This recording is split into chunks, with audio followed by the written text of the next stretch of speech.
Has Meghan Markle started the process to divorce Prince Harry? I've always said for a few years that the divorce will come about once Megsy believes that she can make more money without having to be married to Hazza. Everyone's been speculating about a Sussex divorce for years, but what if the signs were always about money, not love? That question has lingered in comment sections and tabloid columns since the moment Harry and Meghan touched down in California, but a recent report from Radar Online brings it into sharper focus than ever before. The headline stopped me mid-scroll. Meghan convinced she's more powerful than Prince Harry. Diva Duchess thinks she can make more money without him. Now, before you dismiss this as just another breathless tabloid claim, consider the timing and the sources backing it up. For years, certain royal watchers have maintained a consistent theory about how this marriage might eventually unravel. The prediction was never about infidelity or irreconcilable personal differences in the traditional sense. It was always about economics. The theory goes like this. The divorce happens when Meghan believes she can earn more solo than she can as half of a couple brand. Professional separation precedes marital separation. That was the framework, and it seemed almost cynical in its calculation. He's gone and done this, and she's thinking, oh, I will then do my version of it. And it's just so cynical. And this goes back to the point you made before. We don't trust the motives behind it. It's designed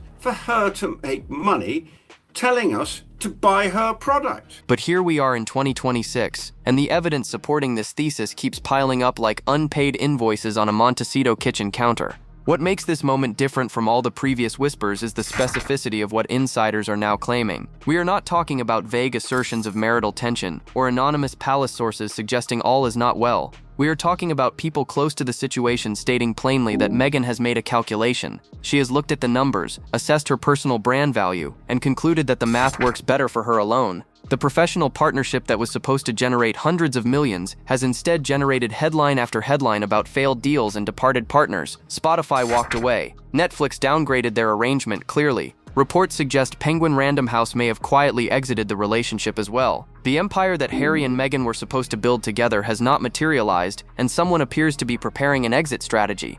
The story emerging is not one of a marriage falling apart, despite best efforts. It is the story of a marriage potentially being assessed for its return on investment. Royal insider Rob Shutter appeared on Maureen Callahan's podcast The Nerve and laid out what his sources are telling him with striking directness. Their brand as a couple has not worked, Shutter explained, and Meghan is now getting ready to really branch off. She sees this moment as an opportunity to step on the world stage without Harry. That assessment alone would be major coming from someone with established connections to celebrity and royal circles. But Shutter went further, articulating what he described as the core belief driving Meghan's current positioning. Meghan has now decided, my sources are telling me, she now believes that she is more powerful, Shutter continued on the podcast. And get this, she's going to make more money by stepping forward by herself and not with him. The phrasing deserves attention. Not that she might make more money, or that she suspects she could. According to Shutter's sources, Meghan has reached a conclusion. She has made a determination about her earning potential relative to her husband's contribution to their joint ventures. Consider how this framing recontextualizes her recent public appearances. The Geneva trip that drew so much criticism,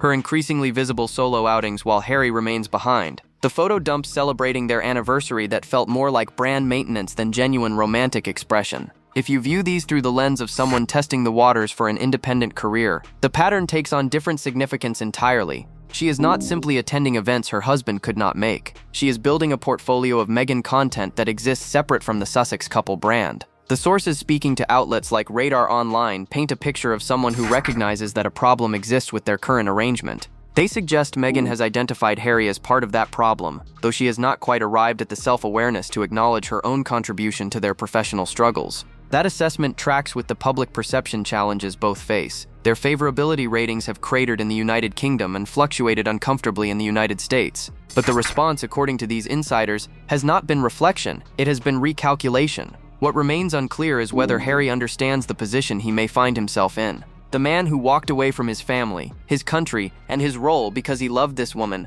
might soon discover that love operates on different terms than he imagined.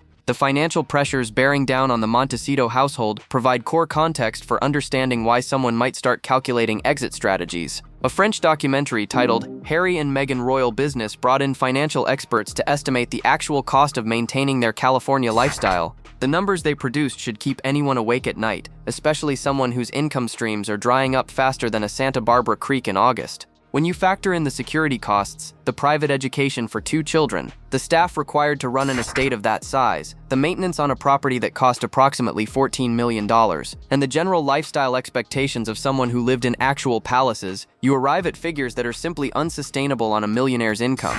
The documentary's analysis suggested something that sounds dramatic until you think about it carefully. At their current spending rate, without major new revenue, they cannot afford to stay in Montecito through retirement. They would need to sell the property and downsize heavily before reaching old age. This conclusion becomes more alarming when you examine what has happened to their income sources over the past 18 months. The Spotify deal, which was reportedly worth around $25 million, collapsed spectacularly.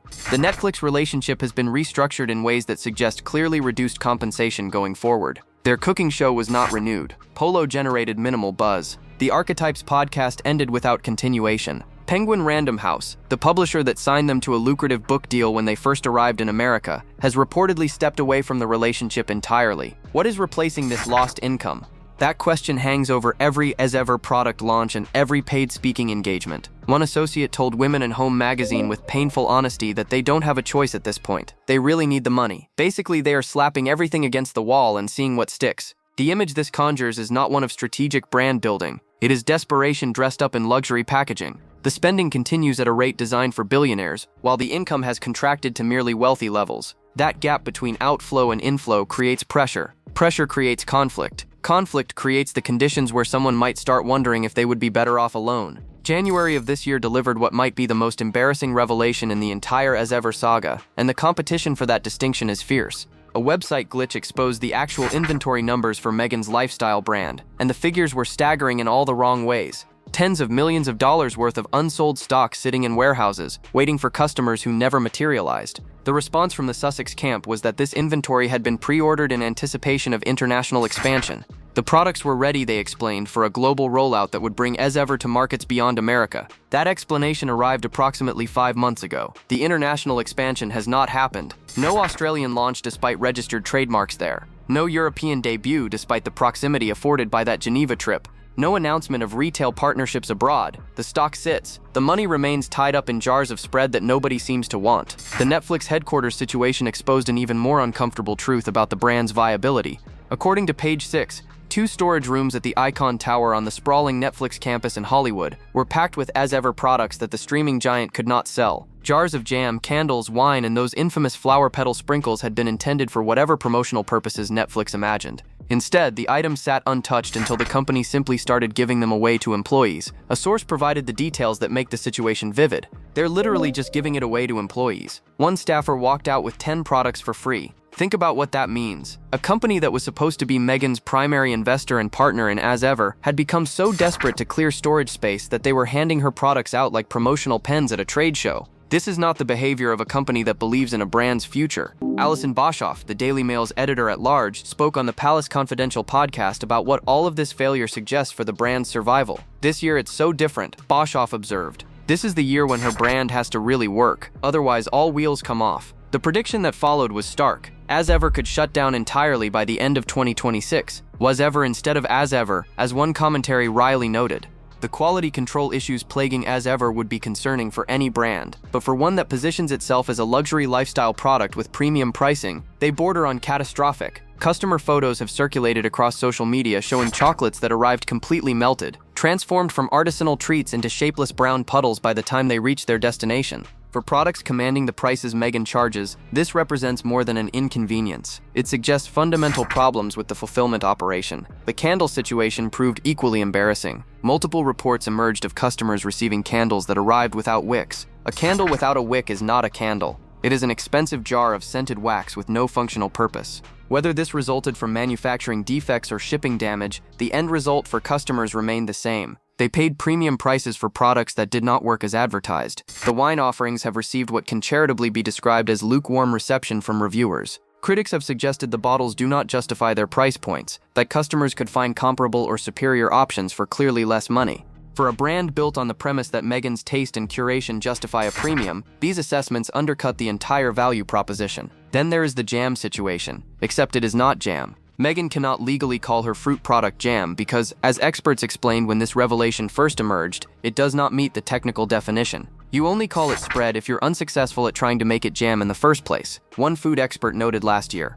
It's when you failed at making jam, you then call it spread. The semantics might seem trivial, but they capture something core about the gap between As Ever's marketing and its reality. The brand promises thoughtful products reflecting Meghan's personal standards. The products themselves tell a different story. Even Serena Williams, described for years as one of Meghan's closest friends, offered what can only be interpreted as tepid endorsement when presented with the chocolates. "I don't eat chocolate," the tennis champion said in what was framed as a review. "It looks nice." That is not enthusiasm. That is someone being polite while declining to lie outright. The Geneva speech in May was supposed to represent exactly the kind of solo moment that could rehabilitate Meghan's reputation and demonstrate her value as an independent figure on the world stage. She traveled to Switzerland to address child online safety at a United Nations event, partnering with the World Health Organization to unveil the Lost Screen Display Memorial. The cause was legitimate and important. The execution was a disaster that only reinforced her critics' arguments. The streets of Geneva remained empty. In footage from the speech, ordinary Swiss citizens can be seen walking past in the background, completely unbothered by the presence of the Duchess of Sussex at a nearby podium.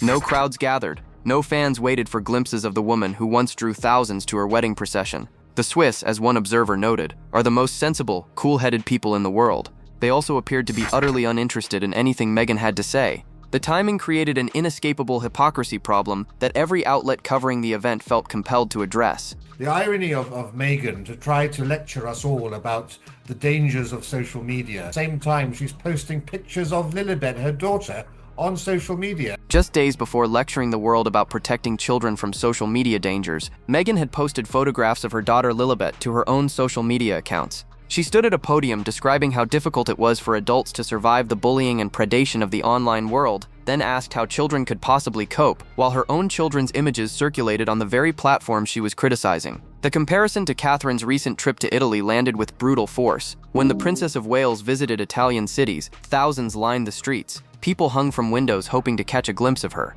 Catherine spoke Italian to children. She engaged with crowds that genuinely wanted her presence. The contrast could not have been more stark. One woman commanded adoration without seeking it. The other sought validation and found only indifference. Royal commentator Rafe Hadel-Manku offered a blunt assessment of why Meghan no longer commands public interest. An advocate with an army of public supporters turning out is powerful. Hadel-Manku explained, for an advocate to really command change or successfully impact policy, they need all of those traits to be concretely associated with them. They need to be viewed as honest and virtuous and compassionate and living by example. That description does not match the public perception of Meghan Markle. Her past actions, the Oprah interview, the attacks on family members who did not respond in kind, the documented inconsistencies in her public statements, have permanently shaped how audiences receive her. Former staff members have provided insight into a behavioral pattern that many observers find deeply uncomfortable. According to Neil Sean, who has cultivated sources within royal household circles over decades, Meghan maintains an almost obsessive focus on everything Prince William does.